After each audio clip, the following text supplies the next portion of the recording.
हम पढ़ रहे हैं 12th chemistry, second chapter billion, जिसमें हम लोगों ने ppm यानी पार्ट पर मिलियन पढ़ चुके हैं। ठीक है, अब हम इसमें जानेंगे पार्ट पर बिलियन यानी ppb क्या होता है। ठीक है, बिलिय के भारों की वह संख्या जो बिलियन के 10⁹ भाग में उपस्थित होता है पार्ट पर बिलियन कहलाता है। यानी बिलिय 1 बिलियन में कितने भार में उपस्थित होता है, ये पार्ट पर बिलियन कहलाता है। ठीक है, पार्ट पर बिलियन को किस प्रकार व्यक्त करते हैं, बिलिय का भाग यानी बिलिय कितने भाग में बिलियन में उपस्थित है, उसके बाद बिलियन का कितना भाग है जो 10⁹ यानी 1 बिलियन में उपस्थित है। ठीक है, तो ppb यानी पार्ट पर बिलियन निकालने के लिए ये फार्मूला होता है। अब इस पर आधारित हम एक प्रश्न सॉल्व करेंगे। 20 ग्राम मोल शर्करा को 80 ग्राम मोल जल में घोला गया तो शर्करा का द्रव्यमान प्रतिशत बताइए। ठीक है, 20 ग्राम मोल शर्करा को 80 ग्राम मोल जल में घोला गया तो शर्करा का द्रव्यमान प्रतिशत बताइए। ठीक है, तो हम इसको हल करेंगे। कैसे हल करेंगे, पहले तो शर्करा की मात्रा हम जान लेते हैं। शर्करा की मात्रा कितनी है, 20 ग्राम मोल है। जल की मात्रा 80 ग्राम। अब बिलियन की मात्रा, तो बिलियन की मात्रा जो होती है बिलिय और विलायक की मात्रा के योग के बराबर होती है। तो इसमें जो बिलिय था वो 20 GM था और विलायक कितना था 80 GM, तो टोटल कितना हो गया 100 ग्राम। अब प्रतिशतता हमें निकालनी है। प्रतिशतता निकालने के लिए हम बिलिय को बिलियन से भाग करते हैं, उसके बाद 100 से गुणा कर देते हैं। तो बिलिय कितना था 20 था और बिलियन 100।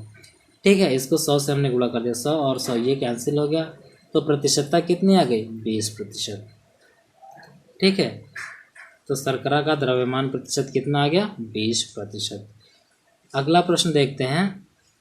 अगला प्रश्न क्या है कि 11 GM ग्राम मोल, ठीक है, ऑक्सैलिक अम्ल से 500 ml बिलियन बनाया गया है।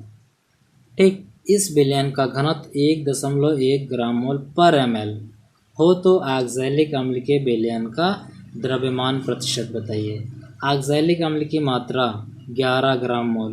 ठीक है, ऑक्सैलिक अम्ल की मात्रा 11 ग्राम मोल है और बिलियन का आयतन 500 ml है। बिलियन का आयतन कितना है 500 ml। बिलियन का घनत्व 1.1 ग्राम मोल पर ml यानी मिलीलीटर, और बिलियन का द्रव्यमान घनत्व को आयतन से गुणा कर देते हैं तो द्रव्यमान हमें निकल आता है। ठीक है, घनत्व 1.1 गुणे 500 आयतन था। ठीक है, बिलियन लीटर में था, मिलीलीटर में था। ठीक है, तो ये कितना आ गया ग्राम मोल आ गया। अब प्रतिशतता निकालने के लिए हम क्या करेंगे, बिलिय का भाग यानी 11 भाग, ठीक है, और बिलियन का भाग 550। ठीक, उसके बाद क्या करेंगे, इसको हल कर देंगे। हल करने के बाद ये कितना आ गया 2%। यहाँ पर देख ही रहे हैं आप, ये W/W, W का मतलब होता है वेट, यानी वेट में वेट यानी भार की भार में प्रतिशतता हमने यहाँ पर प्राप्त कर ली है।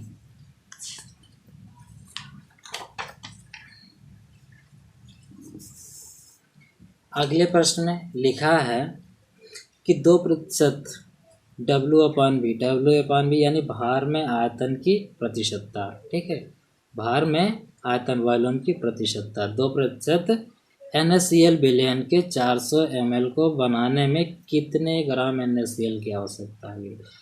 W/V हमें पता है। ठीक है, ये 2% है। NaCl की प्रतिशत में मात्रा हमें NaCl की मात्रा निकाल ली है, ना कि प्रतिशत मात्रा। ठीक है, बिलियन का आयतन कितना है 400 ml है। बिलियन का आयतन 400 ml है। अब W/V यानी प्रतिशत बराबर होता है बिलिय की मात्रा। ठीक है, और बटे बिलियन का आयतन गुणे 100। तो मात्रा हमें निकालनी है, प्रतिशत हमें पता है 2 है। ठीक है, तो मात्रा और बिलियन का आयतन कितना है 400, इसको 100 से गुणा कर देते, ये 100 से 400 काटेंगे तो फिर ठीक है ये 4 आ जाएगा। उसके बाद इसको 4 को 2 से मल्टीप्लाई कर देंगे, यानी 4 को 2 से गुणा कर देंगे, तो बिलिय की जो मात्रा हो जाएगी 8 ग्राम मोल हो जाएगी। अब अगला टॉपिक आता है विलेयता। अगला टॉपिक क्या है, विलेयता। विलेयता का मतलब होती है घुलनशीलता, यानी कितना विलेय हुआ है, कितना घुलनशील हुआ है। ठीक है, अब हमें इसके बारे में जानना है। तो किसी पदार्थ की वह अधिकतम मात्रा, किसी पदार्थ की वह अधिकतम मात्रा जो निश्चित ताप पर 100 ग्राम विलायक में घुल जाती है उस पदार्थ की विलेयता कहलाती है। ठीक है, किसी पदार्थ की वह अधिकतम मात्रा, जितनी भी मात्रा जो निश्चित ताप पर, कोई ताप निश्चित हो, ठीक है, कोई 100 ग्राम विलायक हो उसमें घुल जाए, ठीक है, उस पदार्थ की विलेयता कहलाती है। विलेयता को मुख्यतः दो भागों में विभाजित किया गया है। पहला है ठोस की द्रव में विलेयता। किसकी? ठोस की द्रव में विलेयता। इसका उदाहरण हमने बहुधा देखा है, जैसे चीनी को जल में घोलना। ठीक है, इस प्रकार की विलेयता को ठोस की द्रव में विलेयता कहते हैं। इस विलेयता में विलेय ठोस और विलायक द्रव होता है। ठीक है, इसको प्रभावित करने वाले कारक, यानी ठोस की द्रव में विलेयता को प्रभावित करने वाले कारक क्या क्या हैं ये हम जानते हैं। पहले विलेय विलायक की प्रकृति, यानी विलेय जो घुल रहा है, विलायक जो घोलने वाला है, इन दोनों की प्रकृति क्या है। इस विलेयता में ठोस विलेय व द्रव विलायक की प्रकृति समान होनी चाहिए। ठीक है, अर्थात समान समान को घोलता है। जैसे एक ही प्रकार की चीज़ें दूसरे उसी प्रकार की चीज़ में क्या होती हैं, घुल जाती हैं और मिल भी जाती हैं। जैसे ध्रुवीय विलेय ध्रुवीय विलायक को ही अध्रुवीय विलेय अध्रुवीय विलायक में ही विलेय होते हैं। यदि विलायक और विलेय दोनों ध्रुवीय हैं, ठीक है, या दोनों अध्रुवीय हैं, तो एक दूसरे को क्या करेंगे, वो घोल देंगे। उसके बाद दूसरा प्रभावित करने वाला कारक है ताप। क्या है? ताप, यानी विलेयता, ठोस की द्रव में विलेयता को दूसरा प्रभावित करने वाला कारक ताप है। तो ताप देने से कोई भी ठोस हो क्या होता है, वो पिघलने लगता है, यानी विलेय होने लगता है। जैसे चीनी को यदि जल में हम विलेय कर रहे हैं, ठीक है, तो एक समय आता है चीनी घुलना बंद कर देती है, विलेयता कम हो जाती है। लेकिन जैसे हम उसमें ताप बढ़ाते हैं क्या होती है, विलेयता उसकी बढ़ जाती है।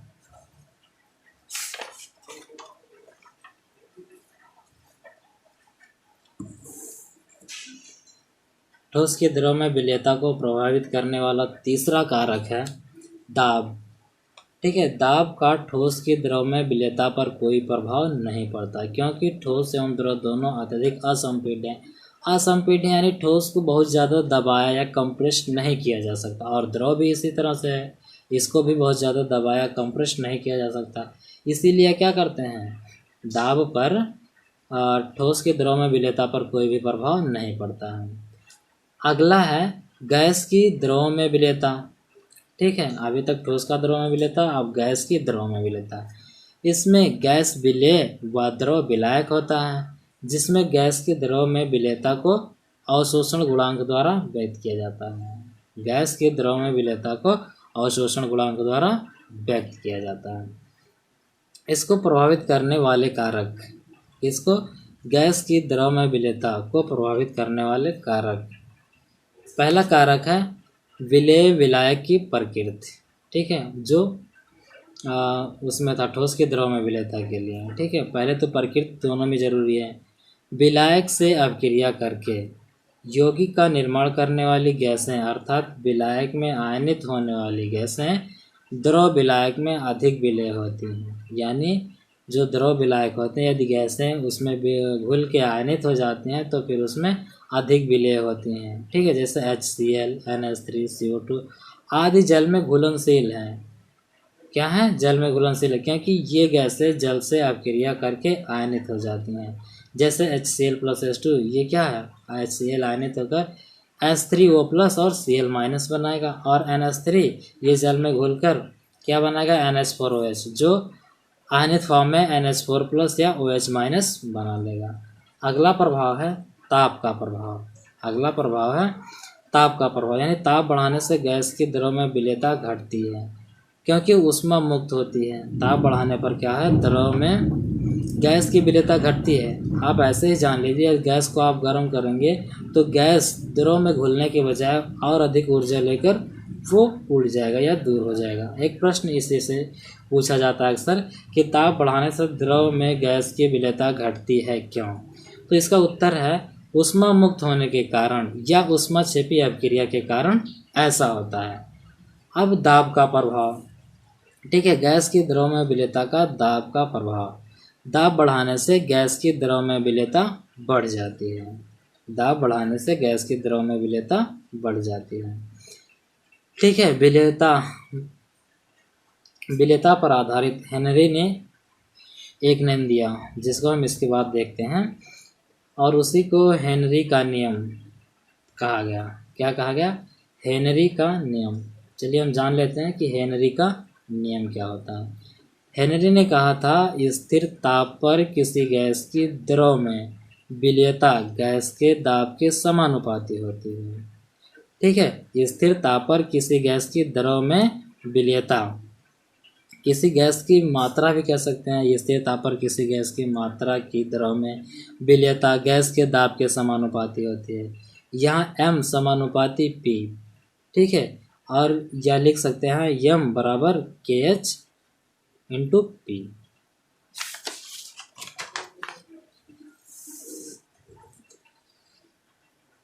इसको दूसरे फॉर्म में हम लिख सकते हैं KH बराबर m/P, जहाँ m क्या है? गैस की मात्रा है, P क्या है? लगाया गया दाब है, KH क्या है? समानुपातिक स्थिरांक है।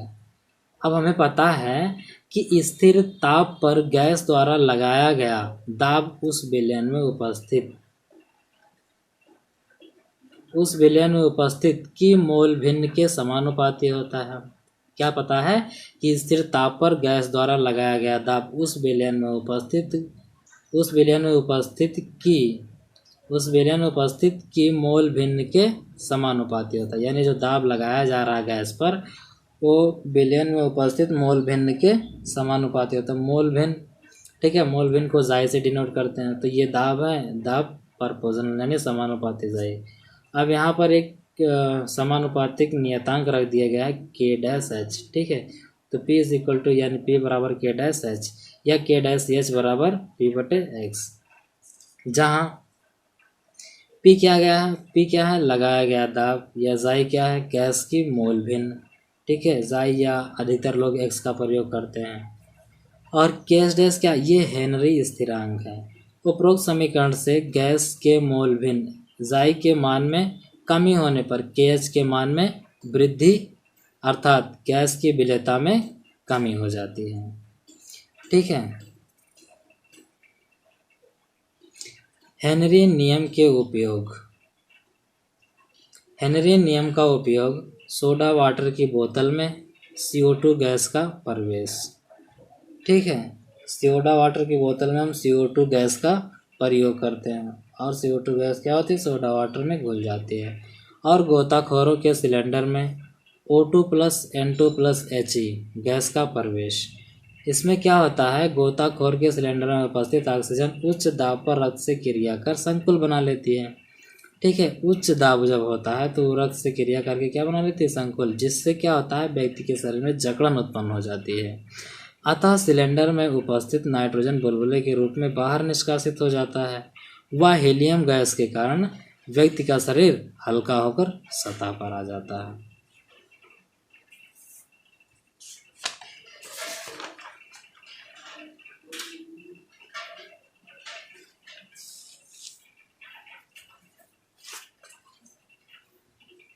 तीसरा पॉइंट है, अधिक ऊंचाई पर रहने वाले या पहाड़ों पर रहने वाले व्यक्तियों में कम दाब के कारण ऑक्सीजन की कमी हो जाती है।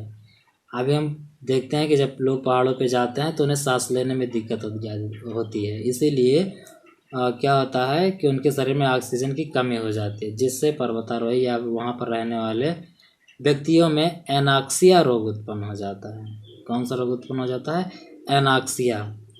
ठीक है, हेनरी नियम की सीमा है, दाब कम नहीं होना चाहिए। हेनरी नियम के अनुसार विलयन पर दाब कम नहीं होना चाहिए, नहीं तो गैस क्या होगी? विलयन में विलय नहीं होगी। ताप अधिक नहीं होना चाहिए, अन्यथा गैस विलयन में विलय नहीं होगी। धन्यवाद।